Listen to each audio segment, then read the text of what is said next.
Untuk pertama kalinya, Houthi menyerang kota Israel secara langsung. Adapun video detik-detik penyerangan itu diunggah Houthi di Telegramnya.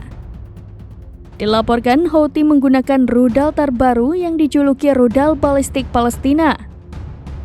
Serangan itu ditujukan ke kota Eilat dengan menargetkan militer Israel al-Rashrash. Beruntungnya, serangan Houthi tidak mengakibatkan korban luka. Angkatan bersenjata Yaman yang terafiliasi dengan gerakan Ansarullah Houthi meluncurkan rudal balistik baru ke lokasi militer Israel, tepatnya di kota pelabuhan selatan Eilat atau al-Rashrash. Menurut juru bicara militer Houthi Yahya Sareh, serangan itu merupakan bentuk solidaritas untuk Palestina. Sareh mengatakan kekuatan rudal di Angkatan Bersenjata Yaman menargetkan sasaran militer musuh Israel di daerah al-Rashrash, wilayah selatan Palestina yang diduduki. Sementara itu, Kiryat Shmona di Israel Utara dibumi hanguskan oleh Hizbullah.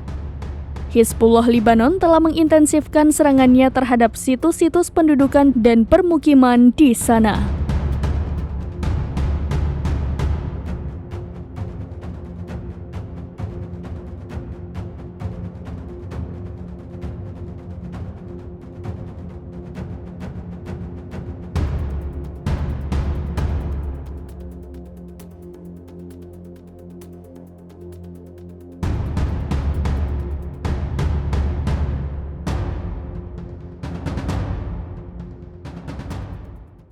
Download Tribun X sekarang, menghadirkan lokal menjadi Indonesia.